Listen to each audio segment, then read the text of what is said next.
And we do begin with breaking news. Turkey has launched a military offensive against the Kurds in northeastern Syria just days after President Trump said he was pulling U.S. troops out of the region who might have deterred this attack by Turkey. The Kurds have long waged a separatist movement that Turkey has violently sought to put down, but they've also been crucial partners to America, standing shoulder to shoulder with U.S. Special Forces in the fight against ISIS.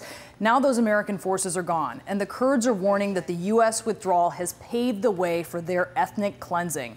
Shortly after President Recep Tayyip Erdogan announced Operation Peace Spring on Twitter, warplanes from inside Turkey took off to strike their first Kurdish targets in northeastern Syria. Syrian Democratic Forces, comprised mostly of Kurdish fighters, reported airstrikes on civilian areas, sparking a huge panic and an exodus of people from the area. The Kurds say they are getting reports of civilian casualties from villages in this region, and Turkey says the operation is meant to drive out terrorists, which is what they call the Kurds, a key U.S. military ally, or maybe a former military ally. CNN's chief international correspondent Clarissa Ward is in northern Syria. So Clarissa, tell us what you were seeing. So, Brianna, we were right on the outskirts of the town of Ras Al Ain in the aftermath of those first wave of strikes coming from Turkish artillery. We believe we saw thick black plumes of smoke of at least 6 different strike targets. The air was just thick with that smoke. There was a fire also, apparently a cotton factory that had caught fire after being hit by a strike.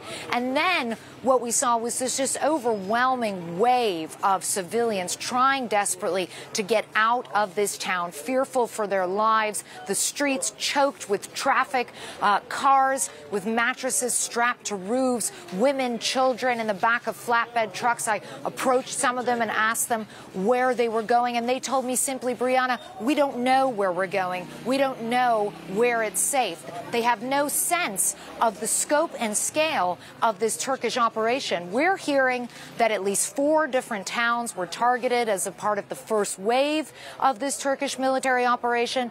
Kurdish authorities are also saying 1 civilian has been killed, 7 injured, including 2 children. And the question that everyone is asking is what next and where next? And this is a vast area, Brianna. You're talking about a 200-mile swath of territory along that border, making it very difficult for civilians to know where exactly they should head to next. But a palpable sense of fear and concern here. A lot of Kurdish people had dared to hope that perhaps President Trump would change his mind, that perhaps the U.S. would intervene and avert this from happening. But now it's clear this Turkish military operation is underway, and it's clearly going to be bloody. Brianna? And Clarissa, Kurds control prisons that house thousands of ISIS fighters, and they're warning they may have to abandon them. What could happen? Well, this is one of many potentially problematic scenarios, and this is why European allies of the U.S. are troubled, as well as the Kurds. The reality is we saw waves of vehicles filled with Kurdish fighters leaving their various bases and heading to the front line along the border to try to provide some resistance against this Turkish military incursion. Some of those fighters, presumably, are those among those who are guarding these ISIS prisons. We're talking about 12,000 hardened ISIS fighters. We're talking about tens of thousands of family members of ISIS fighters, many of whom are also deeply radicalized. And if these Kurdish fighting forces who are responsible for upholding the fortitude of those prisons are now being yanked to go to the front lines, it is not unreasonable to speculate that you could see the resurgence of ISIS sleeper cells, that you could also see potentially prison breaks occurring, people escaping, and essentially radicals taking advantage of the security vacuum that many fear will be caused by this military operation. Brianna? Clarissa Ward reporting for us from northern Syria. Thank you. And the president is getting hammered for pulling U.S. troops out of northeastern Syria. It is a rare lawmaker, Republican or Democrat, who sees wisdom, be it great or unmatched, as the president said, in this move. Pulling U.S. troops from a low-risk, high-reward military operation that has been going on for years now, with few U.S. casualties and a lot of success keeping ISIS at bay. Senator Lindsey Graham, one of the president's strongest Republican allies, said, quote, if media reports are accurate and Turkey has entered northern Syria, a disaster is in the making. And he's urging the president to change course while there is still time by going back to the safe zone concept that was working. But is there really still time to go back? Retired Rear Admiral John Kirby is with us. He's our military and our diplomatic analyst. And first, let's just take a look, John, at the area where Turkey has launched this operation. Yeah, this is the buffer zone that they're trying to establish, Brianna. It's hundreds of miles long, goes all the way from the Euphrates River, and you can see the river here, to the Iraqi border. And what the Turks are saying is they want to create this zone from 18 to 25 miles deep inside Syria. Interesting, you talked about the prison. The Al-Hol prison camp is down here near the Iraqi border, well outside the zone.